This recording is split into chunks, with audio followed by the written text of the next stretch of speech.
Good afternoon, Flames fans, and welcome to another edition of Sports Talk with Rags here in Season 3, Episode 91. And today, here we are honored by number 15 of the Flames football team, Brylan Green. Brylan, how you doing this afternoon? Oh, I'm doing good, man. A little under the weather, but it's always good to be alive. Always good to be alive. Yes. Well, hey, let's start out from the beginning. How was it growing up and being involved with both baseball and football? Yeah, so I'm from Opelousas, Louisiana, a little small town. 15,000 people is the population. Football and baseball is something that's always been in my life. My dad was actually a basketball player, so I was a football, baseball, basketball player growing up. And it's just never a dull moment in our family because our whole family plays sports.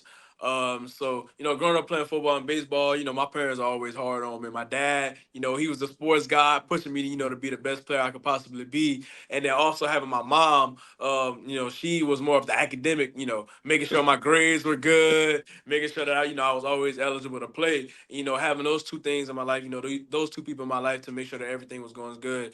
I'm, in a situation that I am in today. Yes, and the funny thing is, no matter if it's high school or college, whether being a student athlete, you don't make the grade, you can't play. Yeah. Yeah, I can't play at all. So, and I learned that at an early age. And then my dad was also a basketball coach. So, just me being around older people, I learned, the ins and outs of look, like if you don't have, this or that, you won't be able to step on the court because my dad coached basketball. So, it's something that I was instilled in and, I was around early. So now I am where I am today. Right. And, when you got to be, finishing that sophomore year, going into your junior year, I mean, did you always have sights of somewhere there in college to play both football and then come the spring baseball at the same school? Yeah, no, I definitely had aspirations. It's something that I always wanted to do, and that was something in my recruiting process that I really harped on. And a lot of schools did offer me because they didn't want me to play both sports, but I know in my heart that's something that I always wanted to do. Right. Right. And so what led you to AKA coming to the mountain? Yeah, so it's crazy because I was actually I thought I was gonna go to a few different schools, those including of Auburn, Washington State, and Arkansas. Those are my three. I'm probably gonna end up going. So the crazy part is I was supposed to take my Auburn visit, and something that happened with my family, so we wasn't able to go. And so, Liberty hit me up. It was actually Coach Cantrell. He used to coach over here at Liberty. He hit me up. He was like, "Man, just give it a chance." All And I'm right. like, I don't know if I really want to go to Liberty. What is Liberty like? So then, my dad, he's like, "Is that?" I thought that was just an online school. Like he didn't really know too much about it and stuff like that. So I'm like, I mean, I guess I'll come out there and see how it is. And Yes. then, man, I got up on the mountain, as you said, and I was just blown away, man. Just everything we have over here, from the coaching to the football facilities, the baseball facilities, to the academic program that we have over here, man, it's second to none. Yeah. Yes. And when you first came on campus with you being a sophomore, so last year you enrolled there at Liberty with aspirations of being part of Flames football and Flames baseball. Yeah, man. I arrived on campus and I was a little nervous. I didn't really know what to expect. And I just had so much going on, with football and baseball. One, to be the best person I can on both, football field and also on the diamond. And Yeah. so I kind of felt pressure on my back, but I surrounded myself with great people, who were there for me, and those, put me on the right position, to be the best player on both sports and also be, great in academics. And that's something that my, like I said before, my parents harped on, and I needed to carry that as well, as I went on in my college career. So just those three things, I surrounded myself with great people, to achieve those things and be great in each area. Yeah, and freshman year, I mean, playing for Hugh Freeze, I mean, great season. Yes, all the other sports part of the Atlantic Sun didn't have FBS football conference, so being an independent, but you got to go to a bowl and and just playing in front of how about that student section there at Williams Stadium? Yeah, man, it's crazy, man. The lunatics, man, it's crazy. A lot of people don't get to experience that, especially at the G5 level. They don't have too many teams who can play. Fans of that nature. So just blessed to have these type of fans, and they also are like a 12 man to us. So we really appreciate everything that they do for us. Right, right. And I saw that as a freshman, saw action in every game. And what was the off season like here with gearing up for your sophomore Yeah, year? so my off season for football was a little different from everybody else, being that I played baseball. So I was kind of in and out in the spring. Right, Uh, I had to divide my time, and ultimately, like, most of my time went to baseball, obviously. But I was still in the weight room, and I still had to go to a few spring practices. But I was also hurt as well. I had messed up my back, and that's why I was out for the year for baseball. So I didn't get any action for that. So that whole spring, I wasn't able to do too much. And then we got to summer, and summer, we obviously have a new strength coach, and different things that we do from their aspect. And I just, as soon as I got on campus in the summer, man, I just grinded, and I made sure that my body was where it needed to be for my sophomore season, and for me to take that next level and be the guy on the field. So then summer was good as far as my body, and then we got into fall camp, and that's when I from a mental aspect and from me showing things on the football field, because the coaching staff, they haven't really seen me because I right, wasn't there for the spring right. with baseball. So my time to shine was in fall camp, and so that's when I made my name, and then obviously it carried on to the season, and now we 13-0. So Right. And for the fans out there, I mean, to piggyback on what you just referenced, I mean, Coach Freeze had the opportunity to go elsewhere. A lot of the assistants left. So not only with Coach Chadwell being named head coach here at the beginning of December last year, but then also a new staff. right. So definitely, coming into your sophomore year, I mean, definitely strength conditioning. I mean, a lot of the new staff, definitely didn't know the whole team. Right, right. Yeah, it was a transition, that everybody was kind of like, man, what are we finna do? We didn't know who they were bringing in. We didn't know anything. I honestly thought I was gonna hit the transfer portal because I didn't really know what to expect. Uh, but man, everybody, the people who stayed, they trusted what Coach Chadwell had in plan for us, and now we're getting the results that we want. Right. Right. And the thing is, even when I had Coach Chadwell on back in February, I mean, we definitely brought up with, the football team, well, the athletic program moving over to Conference USA, but the football team now being part of a conference, which, even before we even talk about playing in a New Year's Six, I mean, with playing in a conference, battling for conference championship titles, and they're in October. Playing, getting in the middle of your Conference USA schedule. There was no Saturday games. Right. With TV contracts. I mean, so definitely something getting used to with playing midweek Tuesday and Thursday games there in October. Yeah. Yeah, that was something that I never experienced in my lifetime. The last time I probably played a midweek game on a Tuesday was probably like middle school, like fifth grade. So it was kind of different, but it kind of also prepares us to the people who make it to the next level. You're gonna have schedules like that. So I kind of looked at it from that standpoint. I know fans and stuff probably looked at it from TV point of view, but for me it was like, man, this is kind of getting me league ready, because this type of schedule we're gonna have, games on a Thursday and have to come back that next Tuesday. Like that's something that you might have to do in the league. So I honestly think it was on my, as far as body wise, it was it was kind of hard, but Right. if you mentally lock in and talk to the guys and you there for the guys, y'all all, what I'm saying, it's one family. So at the end of the day, you're gonna do what you got to do for the person on the side of you to get the wins. So Right, and then coming into November, 3 out of 4 games there in Williams Stadium, and the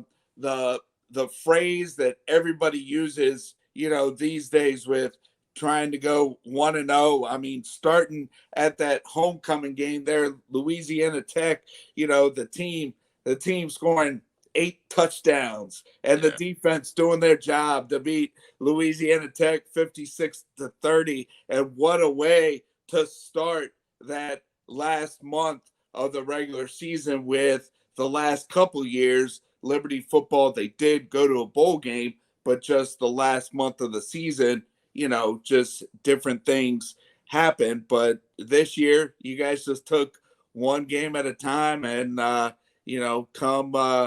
come at the end of November, you guys able to host a conference championship Mhm. game. Yeah, that was fun. And we harped on something like on the not winning in November. Like we've in the Right. past have terrible Novembers for some reason, and that's something that we harped on this year for sure. Was just getting through November, man, and we getting through November, and then like you said, get to the conference championship. So it was good. It was good. Right. Yeah, and my wife and I, we've been Flames Club members since 2014, with our nephews going to school and having seats there in section 103. And it seemed like that even with hosting that conference championship game, you know, the nation was just talking about New Mexico State here with them beating Auburn. Hmm. Yes, you guys did beat them earlier in the season at Williams Stadium, but boy, you talk about two heavyweights exchanging punches there in that Conference USA championship game. Yeah, that was man. It was two great teams going at it, man. They were on a roll. I think they won like 9 straight games or something like that, man. Hats off to them. They had a great season.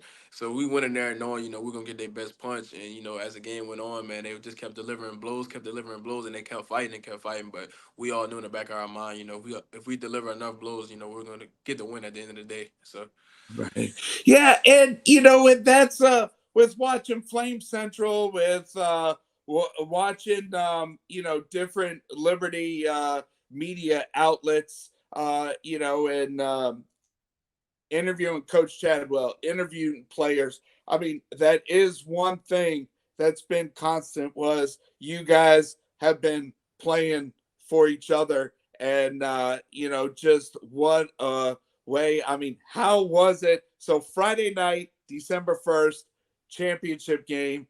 They tell the students don't come on the field. But what a great way to have the students come on, be in the background of trophy presentation. And then selection Sunday. How was it there watching that program as a team? yeah, so we get to the selection Sunday, and we're up in Carter Tower, third floor. I Right. remember that like it's yesterday, and we all sitting there, and we honestly don't know like what's going on, like we don't know where we're gonna go and stuff like that. And being that SMU, beat Yeah. Tulane the night before, everything was in the air. We didn't know what was going on, so they were supposed to tell Coach Chadwell like 2 hours before the presentation.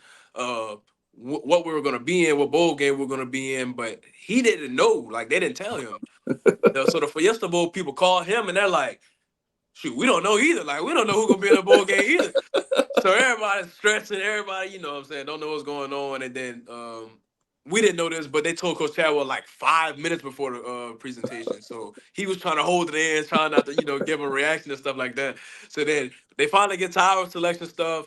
They talk about I think like 2 or 3 other New Year's Six bowl games before that, and they taking forever to get through them. I'm like, man, well, I mean, we kind of knew they were gonna get there, so like, can we get to our stuff? So they get close, and then they start talking about us and stuff like that. And they start talking about Oregon. We kind of knew we was gonna play Oregon if we were to make it to a New Year's Six bowl game and Okay. stuff like that. So man, everybody in there, they heart pounding us. Woo! So I'm like, man, I don't know what's gonna go on. And then man, they finally put our game up there and who we're Right. playing and stuff like that. And it was a so real moment because it's crazy because Fiesta Bowl is obviously a big game, and there's Right. so much history behind the Fiesta Bowl and who's played in the Fiesta Bowl, and just to have my name engraved in the Fiesta Bowl, history and stuff like that is a pretty cool moment. So Yeah, and something that I was telling my wife about is pretty cool, how Liberty football started 1971, and that's and exactly when it was Fiesta starting. Fiesta Bowl started Yeah. 1971. Yeah, man, that's crazy history. Like it's just crazy how God works. So Yeah, yeah. yeah, yeah. And then last weekend with the basketball team being on one of the ESPN networks, and it just happened to work that here you guys get selected Fiesta Bowl, Mhm. then you guys get recognized at a home basketball game, and who's the basketball team playing? But a team from Arizona. Great. Arizona, yeah, yeah, that was wild. That was wild. That was wild. So, but hey, so exams are done, and so now it's just get ready with workouts and practice and game film there for New Year's Day, right? Yeah, that's exactly what it is. Getting ready for bowl prep, and then we get a little break in between from the Oh, 21st to the 26th, and then we fly out to Arizona when we get back. So, right. just trying to get ready for Oregon, and get ready for January 1st. Right. Yeah. Yeah. And the other thing is yes, Atlantic Sun, football team, being an independent, going to bowls, but then here with the football team, looking forward to Conference USA, playing for championships, and here in the first year of Conference USA members, and looking at this team, I mean, the nucleus of your football team is young. So I mean, looking at 2024, I think on paper, you guys definitely looking to looking to have success here next year and the couple years to come.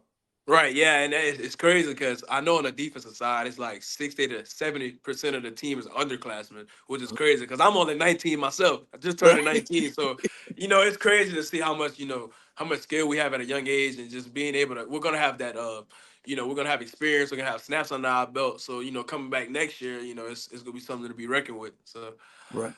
Right. And one thing that FBS programs have talked about with being bowl eligible, I mean, you guys have another month, to practice and to, get ready. But a New Year's Six bowl, I mean, just the coverage and everything. I mean, what experience here, Liberty Flames football here gets to be a part of. right, man, it's insane, and just to see how far the program has come. With under Coach Freeze as well. Like he Right. was a stepping stone for this as well. People probably kind of discredit that, but he built this foundation, and for Coach Chadwell to come in here and do what he did, it's so real, and to get us to New Year's Six and our first year in the conference and winning a conference championship. That's also stepping stones, and so it's my first time going to Arizona, so I'm happy to get out there and play. So it's gonna be fun. It's gonna be fun. Yeah, and and the thing is I know personally here with being in southeastern Virginia, I mean, I was hoping for the Peach Bowl or the Orange Mhm. Bowl, Yeah. but and then with what there was talks, once there was the Peach Bowl and Orange Bowl, and like you said with SMU beating Tulane the day before. I Mhm. mean, then there was all this talk. Well, hey, with SMU, being there in Texas, but boy, the video here of you guys. I mean, it's like a March Madness team seeing their team. I mean, seeing the camaraderie here of the football team and with Liberty Flames football being on the big stage here in the first year of Conference USA. What a way to start up 2024. Yeah, it's definitely it's crazy, and I feel like you said before, it's just the camaraderie of our team. I mean, I've only been here for 2 years, but you can see the difference between what we had last year and what we have this year. And granted, we did have some stuff last year that kind of might have set us apart, you should say. But this year, it's definitely like a family feel for sure. So Right. Right. Yes. And all three phases. I mean, offense, defense, and special teams. I mean, you guys have been doing it doing it all. And I know with what I personally have, can't can't make it out there, but appreciate your time to come on, and we'll definitely be tuned in Yes, sir. there at 1 o'clock to kick off our 2024. Oh, yes, sir. It should be a blast come January 1st, and I appreciate you for having me. Appreciate you. Sure, no problem. Well, hey, Brylan, appreciate your time, and keep working hard with you and your team. Enjoy your break, and then when you come back to Lynchburg and have that trip to go out to Arizona, and we'll be watching you, and go Flames. Yes, sir. Flames, baby. Right. And just real quick before I stop end the episode, I got a friend that lives in California, and he went to Cal, and one of the night games, I videoed the start of the fourth quarter, and I just posted it there on Facebook here with Flames fourth quarter, the Journey song, and just this friend out in California was like, "Hey, Mark, where's the tradition?" I was like, "Hey, LU football is on the map." Yeah, yes, sir, baby. We're gonna be on the map some more after this. So Right, be ready. Be ready. right. So, all right, Brylan. Well, hey, fans out there, if you don't know Brylan, that's number 15 there on defense, and Merry Christmas, Happy New Year, and go Flames. Go Flames, baby. All right.